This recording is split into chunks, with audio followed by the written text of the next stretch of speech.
We lived in both Australia and Malaysia, and we found a shocking truth about living a better life without breaking the bank. And in this video, we're going to talk about that assumption that a lot of people have about developed nations versus developing nations. Watch till the end to see that one category that shocked us the most.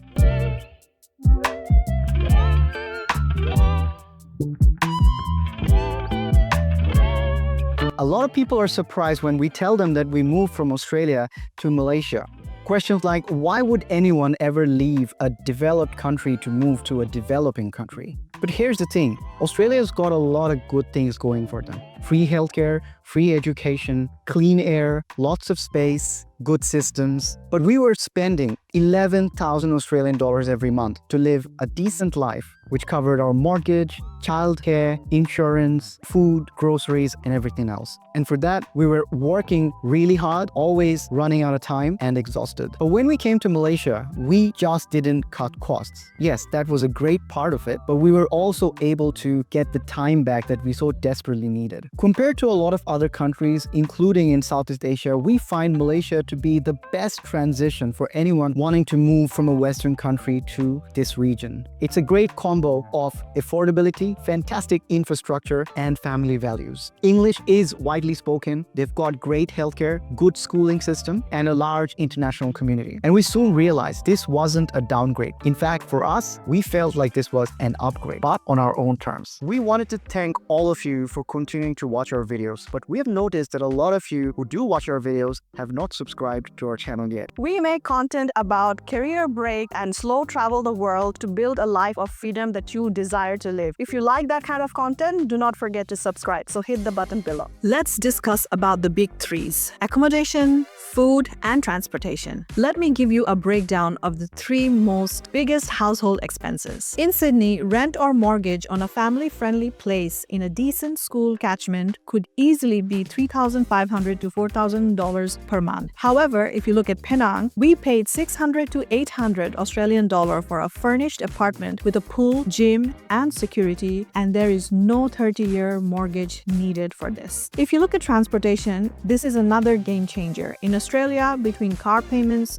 fuel, insurance, rego, and tolls, you are easily spending $800 to $1,200 per month. However, in Malaysia, we use Grab, which is the equivalent of Uber or a rented car when needed. This costed us about $150 to $250 per month tops. No parking stress, no double car household requirement. And finally, let's look at the food situation. In Australia, groceries and eating out regularly as a family was about $1,800 to $2,200 per month. When we lived in Malaysia, local markets, hawker stalls, and even eating out at restaurants brought this down to about $600 to $800 per month, while actually improving quality and variety. For a lot of us, including immigrants and immigrant families, free healthcare as well as public schooling is a very attractive proposition to let go of. But we figured that free doesn't always mean great quality or even being easily available. In Australia, healthcare is technically free, but everything isn't covered. For example, dental, eye care. Also, there are long wait times, including in emergency wards. Whereas in Malaysia, we got access to specialists on the same day, including tests and medicines. We don't necessarily have to go through a general practitioner if we want to see a specialist. And as far as the price is concerned, it's quite affordable. In fact, we found that if you actually add the Medicare levy and the private insurance that we provide in Australia, even if we were out of pocket in Malaysia, it's still cheaper, but better quality. That just blew our minds away. Now let's talk about education. In Australia, the public schooling system is connected to our postcode. So what that means is that if we want access to a good school, we have to live in a good neighborhood. And good neighborhoods comes with high price tag. So it's not as free as we think it is. In Malaysia, we have found great options of international quality preschools as well as schools, both in Penang and Kuala Lumpur. And there are the options of multiple multiple curriculums for us to choose. Just as an example, if we were to choose a good quality IB, international school in Penang, we are looking at paying around $10,000 a year, which is less than $1,000 a month. Generally speaking, in Australia, most people pay daycare fees of around $1,500 to $2,500 every month. And we're getting all of this, which includes a whole bunch of extracurricular activities, as well as exposure to different nationalities of teachers and students. I just feel that the experience is just way richer. Lifestyle upgrade. Get the help, take the rest, and make the space to breathe. Here is the part that we did not expect. How much better daily life could feel. In Australia, we obviously did everything by ourselves. The cooking, the cleaning, the laundry, the grocery runs, everything. Even with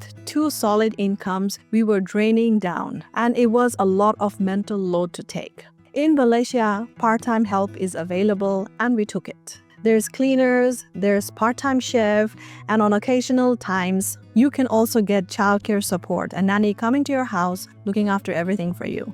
This gave us the space to parent, breed, and also to take rest. That extra help wasn't about luxury. It's about regaining sanity for ourselves. Instead of us arguing about chores and collapsing at the end of the day, we ended up having more energy for each other and for our daughter. And listen, it's not only about domestic help, right? It's about the slower pace of living, access to an easy life, access to the nature, access to warm community, and being able to live in a neighborhood where it's walkable and you have neighbors who care for you. This all adds up. It lessens your stress and you are more present to live your daily life rather than thinking about the next grind that you have to do the following day. Now the question is this trade-off worth it? Now, I wouldn't lie. There are certain things we miss about Australia. We miss our friends and family. We miss some of the systems that works pretty well. And we also miss the ability to go out and walk in parks, which in Malaysia, there are a lot that's available, but the weather sometimes doesn't permit it. But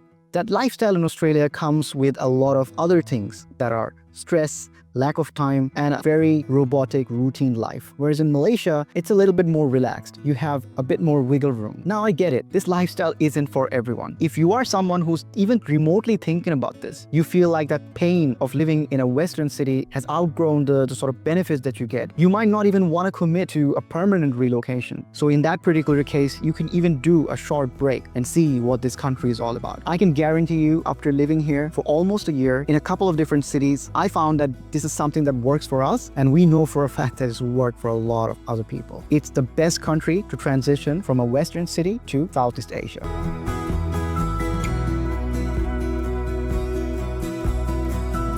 So staying in Malaysia has actually taught us that it is not a step down. In fact, it's a step towards something better, something that is more aligned to us. Because at the end of the day, we have redefined what success means to us. It's not just about the fancy titles or the income that we make, but it's about the freedom that we have to do what means the most to us. We've done another video where we talk about what are the 10 reasons why we left Australia. I'll link it up here for you. Do go and watch that if you're interested. Thank you for coming this far, and do not forget to subscribe to our channel. We will see you next week. Till then, bye-bye.